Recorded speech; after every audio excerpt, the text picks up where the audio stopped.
We're here to rank not 11, not 13, but 12 non-Marvel or DC comic book movies. If you've never joined us for one of these before, we're going to take all these wonderful movies you see on my left, and we're going to shuffle them up and rank them one at a time as they come up.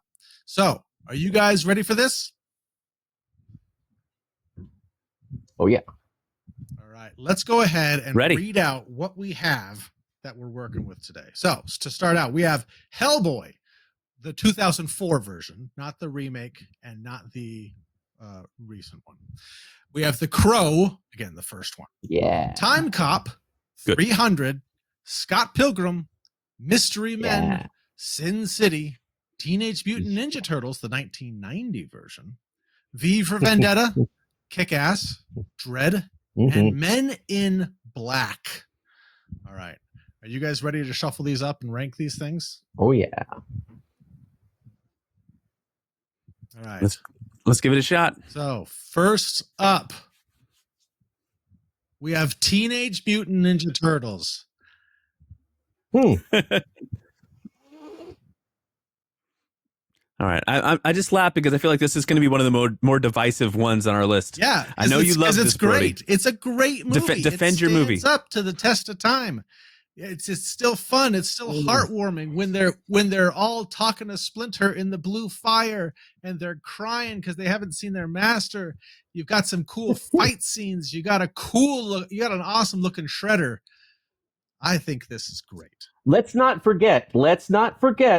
Charlie was just talking about, and the voice of Corey Feldman in this, he was talking about the Fell Dog. And he plays Donatello, even with he's doing all sorts of hand gestures. I don't know. I'd love to know that they were actually doing that because of his voiceover. I was like, that's fantastic. They did have some good fight scenes. They had really good ones. So good, in fact, that they had to kind of mute that in the next movie, which was still really fun. Not quite as serious. Sure. Where would you guys put it? Brode, where would you put it? I like it, but I know that there's better movies on the list. No, not number one. Come on, I can be sensible. I'd say number 5 or 6. It sounded like you meant to say 6. I say started at 6 and see where we go. Charlie, how do you feel about this movie? I don't think 5 and 6 is what. Yeah, that's a good question. Look, it's a fine movie for what it was in 1990, and I have a place in my heart for the nostalgia of the film. I wouldn't say that 5 is a sensible response to this, given the quality of some of the other films that are on this list. I would probably put this not only in my bottom 5, but in the bottom 6, excuse me, but in the bottom half of my bottom 6. No, maybe like 9 or 10. Just because probably something that would end up. gets placed initially doesn't mean it can't change. It can always move as other things come out. I think that we should, in that case. I know we all loved Casey Jones, so we gotta, Elias Koteas, right? He was fine. He was good. You can't. No one came to see the Turtles. We want to see more Casey Jones. They cut from the big fight with the Shredder to see Casey Jones run over to the freaking garbage truck, pull the garbage thing, like it started all up, getting going, and hitting a freaking like ladder with a bunch of like the Foot Clan. I was like, we're watching the big fight. Right, I knew that would rile Dylan up. Sorry about 7. that. I say put it at 7. I think that's a good place. I think it's a good just for now at least, Brode. We can lower it later. Cricket? No one understands cricket. You gotta know what a trumpet is to understand cricket. Jose Canseco bat. Tell me, you didn't pay money for this. I always thought that meant that he stole it, as opposed to why would you pay money for this? Hey, back in 1990, I was a big Jose Canseco fan, so you didn't pay money. Meant a lot to me. Meant a lot to me. Yeah, you were enough to buy the bat. Did you buy it? No. What's the next movie coming up? All right, next movie we've got Sin City. Now this is a really good movie. Charlie, what do you think? Where would you put it? Well, I don't know. It's no 1990 Ninja Turtles, but it does what it lacks in the heart that the Ninja Turtles gives us. I think it makes up for in a beautiful, like almost shot for shot adaptation of the source material. It is like at the time, it was quite a stunning thing to see, and there hadn't been really anything like it. So it's been copied quite a bit since then stylistically, but it was something to behold back in the day. It is not a perfect movie by any means. It is not like on the pantheon of my all-time favorites, but I recognize this to be, I got some good memories of it. So there's a little bit of nostalgia at play here, but I do think it's also a good flick. I put this in my top three. Bro, this just for myself, this has one of those moments that I think is a perfect cinematic moment where you have the acting in place, like the particular shot, the movement of the camera, the colors, all of that. When Bruce Willis turns around after he realizes that he's led, the bad guys to Nancy, and as soon as he turns around, he already sees that yellow bastard, and the camera pulls in, and the color leaves just right there. I love that. That is like a perfect movie moment with the music and everything. So yeah, 3 makes sense. It is a good movie. I haven't watched this in golly probably 10 years. I probably haven't watched this. I should revisit this. Really? But it is really good. It is really good. I guess thinking about it, I won't argue 3. Tudong, how do you feel about that? I love it. If not higher. All right. Speaking of Dylan wanting things higher, The Crow. Can't rain all the time. That's true. Dylan, how high would you place this? This is one of your favorite movies of all time. Yes. This absolutely is. It's one of my top 10. Is it a perfect movie like Charlie was saying about Sin City? No, not at all. Not really close. But did it capture a certain time, a certain place, no place that I ever actually want to be, but it's true. It's terrible. But I mean, for me, I would put this at number 1. I get that it's not perfect, and as a comic book movie, and there's others that have been a lot better. I will see what you guys say. Obviously, it's going to be higher than 300 because Zack Snyder can't do anything even close to anything like this. So, what do you guys think? What do you guys like? I want some perspective. I don't have it. It's all emotions. Charlie, how you randomly was corrupt. I want to say that Dylan, have you put your shot by shot remake of The Crow online yet that you did in high school? In fact, I don't like think a Patreon actually... exclusive. All right, you got to digitize that because it was great. Man, when I met Dylan in college, he was the Crow. He had the long hair, and it was somehow always wet. We were in a theater class. It was dry, and somehow his hair was wet. Just always wet. I don't know if he had like a mister, like just sitting there somewhere in the back, and he'd spray, and then he'd walk and be like, I'd have my hair all forward. And he'd flop his hair forward, and water would just splash in the face. Like, come on, man, how are you always so wet? I don't know. It can't rain all the time. But anyway, Dylan's moistness aside. This is a good movie. I think it would be an interesting rabbit hole for another pod, maybe another pod. Has there been a better first movie that has spawned more worse sequels than The Crow? Is this have the worst run of just the unredeemable, unwatchable sequels of any really good first movie? I'd be curious to go down that thought process and see if we can think of some other ones in competition. But my goodness, the Edward Furlong, I only saw clips of it because my boy Yuji Okamoto was in it.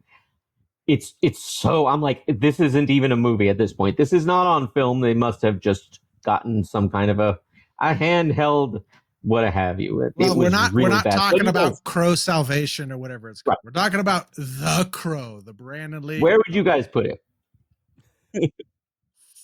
Number 5. This is top for me. Top 6 for sure.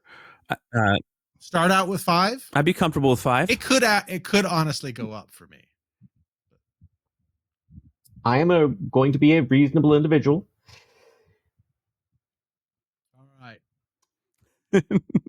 Next up, I'll be a reasonable individual. Number 1 for Vendetta. This one. It's funny when I. This is hard because I intellectually understand that this is maybe one of the best movies on the list, but it's just not one that I have much of a desire to ever watch again. If that's a fair way to say that. Like, it's a really well-made movie, and it's well acted, and it's well shot, and there's a lot of like positive things I can say about this and the source material, but it has like of all the movies on this list, this might be one of the ones that I haven't revisited over the last like 20 years. I've thought about it. I've looked at it. I've almost clicked the button and then been like, nah.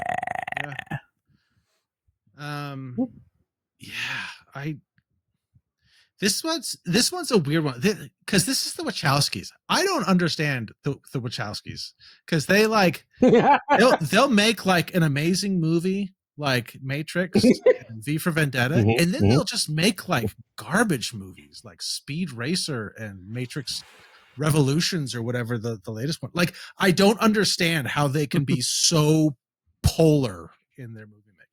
But it's funny because I always think you can see almost exactly their polar opposites when you see The Matrix and then The Matrix Reloaded.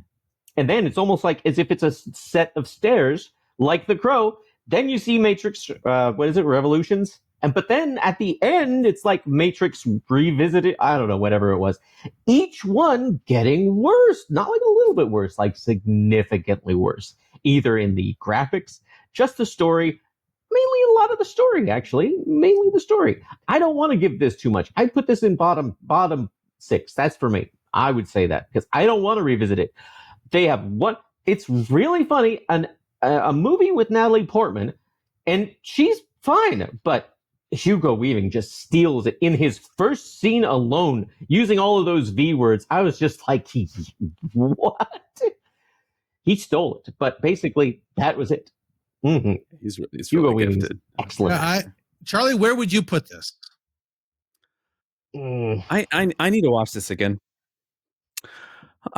Man, this is one of those where I feel weird putting this underneath the 1990 TMNT because it's just like putting those two movies side by side feels like such a weird, like, yeah, I think TMNT's better, with the pizza jokes and the cowabungas and the rubbery turtle costumes.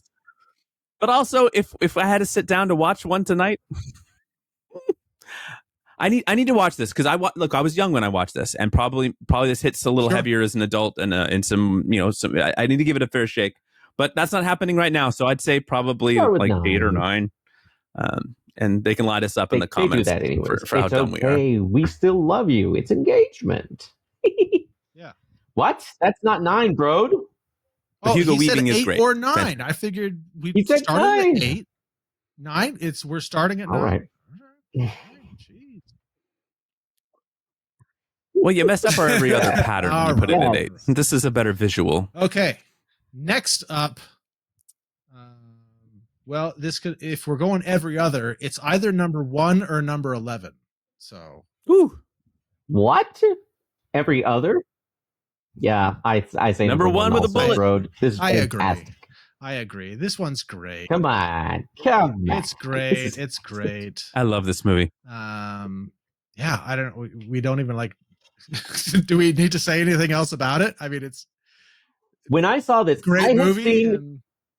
No, I think we've talked about it in other pods. This is fantastic.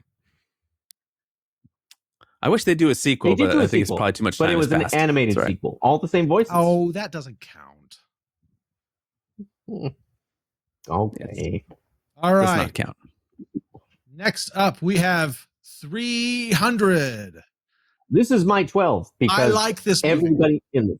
That's great that you like it. That doesn't make it good. That doesn't make it possible. It makes it terrible. No, this is a good movie. I like this one. This is not a good. What makes this a good movie, Brody? Oh man, the slow motion. Before this, do you remember action movies before this? Everything was quick cuts. Quick cut. No. Zoom in. Quick cut. Even my favorite director, Christopher Nolan, in Batman Begins, was doing quick cuts. Quick cut. Pop. You can't see anything that's going on. It was so refreshing to go and watch this movie and see them actually like doing moves and doing slow motion and having cool visuals. And you had Gerard Butler just looking jacked, man. He looked great. But everybody in it was jacked. Every single Michael Fassbender. You know what?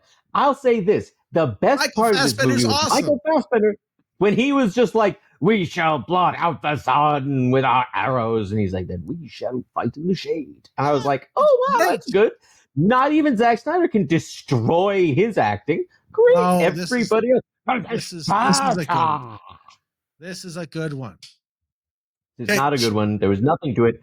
They made the Persians and everybody who was with them into shocking monsters. I get that it's based on a comic book. I totally do. It's also based on reality, which is not true in any possible way. Not a lot of story. It doesn't make any sense. It is very predictable, just like a Zack Snyder movie. This is the seeds, bro. This is where it started. People like you who gave him his platform. Did you see any of the Rebel Moon movies? Did you see either of them, bro? No, I didn't bother. No, I didn't want to. The extended version? No, you have to, bro. If you're a Zack Snyder apologist, I'm not a Zack Snyder apologist, but I like 300. I'm allowed to like a movie that he did. My goodness. It doesn't have to be all or nothing, Tudong. It does with Zack Snyder because he puts everything in the kitchen sink. And oddly enough, nothing, including the kitchen sink, is the same movie. Charlie, same movie. Charlie, I'm dragging you into this, Charlie. Hey, don't come on, get in here, Charlie. Where would you put this? Oh, Mom, Dad, come on, son, you can do it. My mom and dad are fighting. Don't use me as a bargaining chip between the two of you. I was really excited to talk about this one, but not talk about this one. I was excited to hear you two talk about this one because I know this is a divisive. A divisive movie between the two of you, with Dylan's certain, irrational love of Snyder. We'll say, love. It's all love. I'm not saying he's a jerk. Irrational love. Ever saying that. I'm pretty sure you said that. I've never said that. I've actually said multiple times. I have no idea how he is as a human being or a person. However, as a filmmaker, yeah, terrible. Well, if he was a person, as I think this movie really leans into the strengths of what he does because he's a far better visual director than he is like in other areas of directing. It's going to look good. So this movie is it's a lot. Sure. This is more style over substance, like wholeheartedly. I would not put it above The Crow. That's for darn sure. But yeah, it's not 12. No, it's not 12. I got a 12, and it's going to be 12. We're going to make it 12. I would put this 8. I would rather watch this than V for Vendetta. No. But I would rather watch Turtles. Well, I say 11. That's what I say. Okay. Well, let's start it at 8 because you're in control of it, and Dylan's not because he doesn't have the power. Brody's got the power. Dylan, you know this. At the end of the day, it's whatever Brody wants. We got to talk his little fingers into doing our bidding. Move down. It doesn't mean it's locked there. Well, that's good. He's sitting over there in Castle Grayskull right, having the power. We have Mystery Men. Oh, Mystery Men. I just watched the documentary on Paul Rubens. This is hard. There was probably a time in my life that if we had been doing this list. Did you? What? Oh, I want to see that. I heard it's really good. The documentary on Paul Rubens. Is it good? It's really good. Oh. They mentioned this as one of the things he was doing post Pee-wee. In between Pee-wees? I guess he came back with And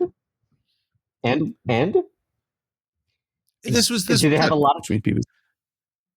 Yeah, sorry, I totally. I was sorry. Yeah, so I was saying this. No, you're fine. There was probably a time in my life where I would have put this up pretty high, just because it was kind of quirky and fun, and it was different than a lot of the things that were out at the time. I don't think that this has stood up well in my memories since then, and I probably would put this in my bottom 4. I say we put it at 8. and move up Turtles and 300. I'll say this. I actually unbelievable, bro. Unbelievable. I'll say this. I will say this. I actually rewatched this recently. And I mean, it's really funny that you look. I everything behind the scenes. They were like everybody was arguing to have it be a different movie. It was they say it was a terrible experience. I remember when I watched it, and I remember watching it now, and I think it's really funny. I'm not saying that it's high art, but I would rather watch this than V for Vendetta. And obviously, I'd rather watch anything than 300. So we should take 300 and put it at 12. Put this at number 8. Come on, bro. The Blue Raja, the Shoveler. I mean, this also came out. What year did this come out? Was it 90? 99? Yeah. 99. Like this came 99. Out when there wasn't a whole lot of superheroes. And so I think I liked it a lot when I first saw it because I was like, oh, superheroes. Like, yeah. I'll take anything I can get. But now we have so many superhero movies. It's kind of like, I don't really have like a real strong desire to revisit this. You know, I think it's just kind of better like to think back to how I enjoyed it rather than revisiting it and being disappointed. But some of it's so great. Like when he's like, hey, I'm just going to ask you this once. Are you, like Lance, whatever his name is? And they're talking to Captain Amazing. And he's like, oh, yeah, that's me. And he's like, I'm just kidding. I've always wanted to do that. Come on. That kind of thing is great. Huh? Spleen goes up to. There's some legitimately funny movie moments in that movie. I gotta watch Daryl Zero again. Anyway, I don't know. Daryl Zero? Was that? I think it's just called Zero. With Bill Pullman and Ben Stiller. Yeah, I remember that. It was Zero. It was something other than Zero. All right, moving on because I put it at 10. Men in Black, the original. Hey, Dylan. I have to say, this is a... Yes, Brody. What would Tommy Lee Jones rank this? well. All right. This movie it's not deep, but it is really fun. You've got the old grizzled veteran. You got the young kid. You got Tommy Lee Jones. You've got Will Smith. I mean, back then he was doing this thing, and but I mean, like, it's really, really not like I said, a deep movie. They even say it. Even Tommy Lee, he's like, "Wow, we just saved the world," and Tommy Lee Jones like, "Well, it's gonna happen again." It takes the agency out of it, but you know what? It is really fun. So fun. I'd put it at 8. Take 300, throw it at 11. Perfect. I don't even think we even need to think about it, bro. Well thought. Well done. Through your leadership, beautiful. Charlie, how do you feel about Men in Black? Do we need to shuffle Teenage Mutant Ninja Turtles lower? Is that what's happening? I guess. I mean, we could put this at 6. That's not what's happening. It's a fun movie. I like this movie. It's an enjoyable watch. It is Jeff, like, the definition of a popcorn flick. Watch it. It's a fine family movie. I've watched this with the kids. It's an enjoyable comedy with plenty of roaches in it. Vincent D'Onofrio. You thought he was a good actor in Daredevil. Wait till you see him as an alien cockroach. I got my flesh suit anchor on. And, he's great. It's fantastic. So, and Tony Shalhoub in a steam ceiling role. That's true. I'm good with this in my top 6. I'm good with this in my bottom 6. Yeah. You could talk me in and out of this one being great or just being fine. So this would be in my bottom 6. I rewatched it recently. It's fine. Well, yeah. Yeah, it's fun, and that's basically It's fun. Tell you what's not. I would fine. Fine, it's fun. I would. Oh my gosh, Charlie. Okay, so I'll say the Danny stuff is pretty dumb. That kid. It's Dan now. Freaking kid. But then you got Sam Rockwell. When did the MTV VJ guy take over the role of Casey Jones, or did he play a different character, like Dan something? The MTV VJ guy? What? Well, Doesn't matter. I'll look it up. I- Zero Effect, by the way, was the name Which of the one? movie. Like Oh. a video disc jockey. Oh, yeah. There it is. Okay. Some of this may need to shuffle. I don't know. We'll see. Next up, Dan we got Cortez. Hellboy. That's right. Yeah. Hellboy, Yes. 2004's Hellboy. Now, this I did watch recently. I showed my kids. This is really enjoyable. I would so much rather watch this than Men in Black. Is that just me? I liked the sequel even better than the first one, but I do think it's a good movie. That's true. Well, And if it wasn't for that sequel, this could be on that list of movies that were good but had terrible sequels. Because man, they've tried this a couple of times since to not much success. Well, they've tried rebooting it. They rebooted it with David Harbour and they turned it R, which I didn't care for. And then they rebooted it again just recently with like The Crooked Man. That's like the low budget version of Hellboy or something like that. He kind of just looks like a red dude with some stuff on his head. But this one is great. This one's great. This, I would put this at number above. Where would you guys put Crow. I don't know which one. Where do you guys think? Maybe below Crow. you don't know which one. Charlie, where would you put it? I wouldn't put it above Crow. So if you really wanted, if you wanted this like 5, for instance, then we could bump Crow up to 4. But I'm fine with the 6.5. Well, it's fine. How do you feel? How do you feel about Hellboy at 6? It's fine. We'll have to move the Crow up anyways. 2 spots Okay. ready for it, Brode. Number Next 2. up, we have If Time you're gonna Cop. put 300 and keep it at 9. I think a Crow should be All right, number well, 2. just put it at Oh, 12 and we'll let's get move there. on with our lives. I was really surprised. I didn't realize there was a comic book source material for this, but yeah, I mean, this is an easy 12. Come on, get mad. This was a Jean-Claude Van Damme movie when Jean-Claude Van Damme was just putting out movies. There were 2 Van Dams in this movie. A young Van Damme and a younger Van Damme. All right. Well, it's still going at 12. Throwing out his kick. He's like, I'm going to... It was funny. Right before you said that, Dylan, I was thinking in my mind, at least he didn't play twins. And then I didn't say it out loud because I was like, wait a minute, there's multiple Van Dams in this movie. he may not have played twins, but we still see a lot of Van Damme with Van Damme. If you're gonna have a movie with Van Damme, the only way to make the movie better More Van is to Damme. have another His Van TV show Damme. about Yes. himself, Van Damme's that was pretty fun. weird. The Van Johnson one, that was good. Nice. Okay. Yeah. Next, we have Dread 3D.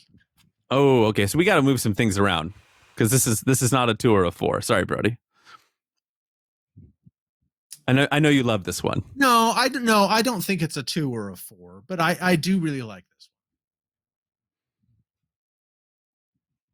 This is a fun movie. I like this. I thought it was really good. I liked that they, it's funny. See, Zack Snyder just put slow motion for no reason. Even when it's just somebody, Lois Lane, putting down a cup of coffee. Is the Flash here? No, he's not. You're just going to make it slow motion because we need to pad the runtime. What? It's not 4 hours long? With this, it actually makes sense. They have a freaking drug called slow-mo, which, by the way, sounds rather interesting. I'm not saying that I would ever actually do that, but it's certainly the visuals of it. I wouldn't say I would do Man. it, but I'm interested. I wouldn't not say it either. Hey, you know what? The visual way that they added this to the film, I thought was a lot of fun. I thought that the bad guy mama was really fun. All of it was really fun. It was dark. also rather dark. And But this it never was got a so much sequel. I don't know fun. why. Yeah. Crazy. Yeah. Yes.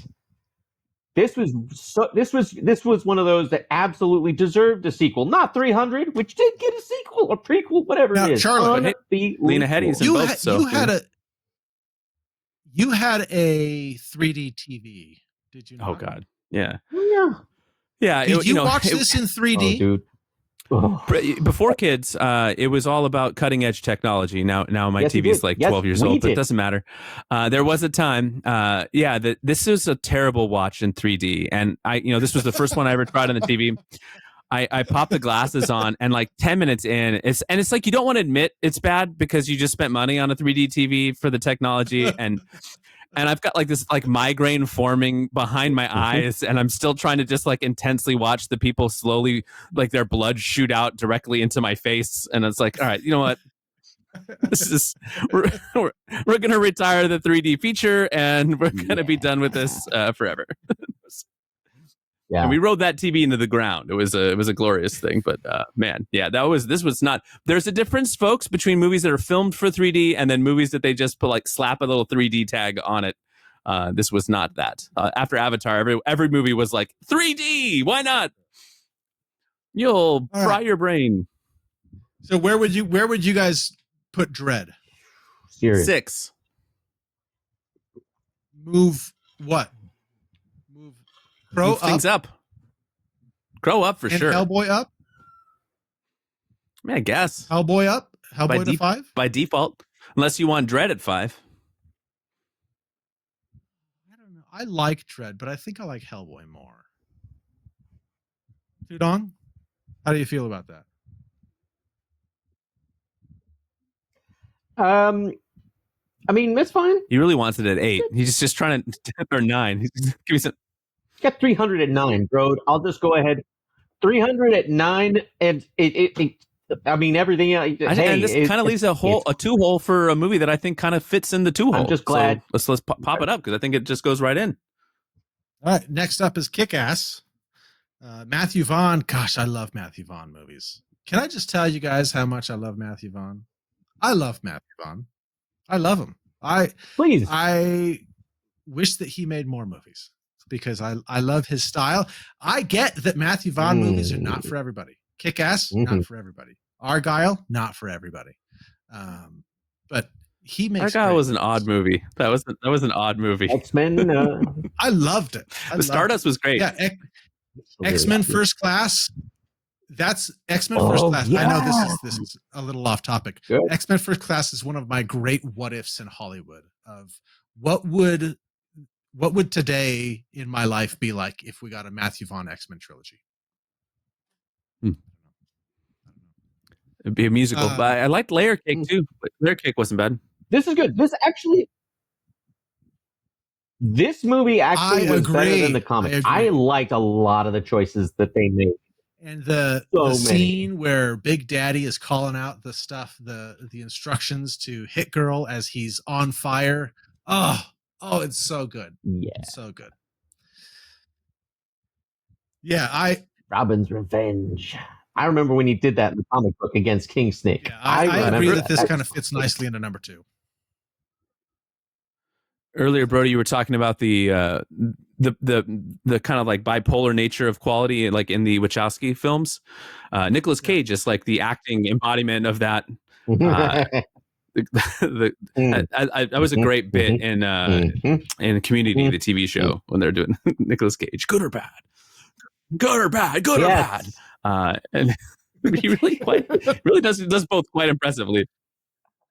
Everybody, hold on. Even in his worst movie, think about Don Cheadle. Even in his worst movies, though, he's given like 110%, which I somehow makes it worse. If you watch, like, there's so many like weird Nicolas Cage ones floating around. If you watch one, man, he's just trying so hard. You got like, it makes me want to watch more of his really bad movies just to be like, I see you, Nick Cage. I see you trying.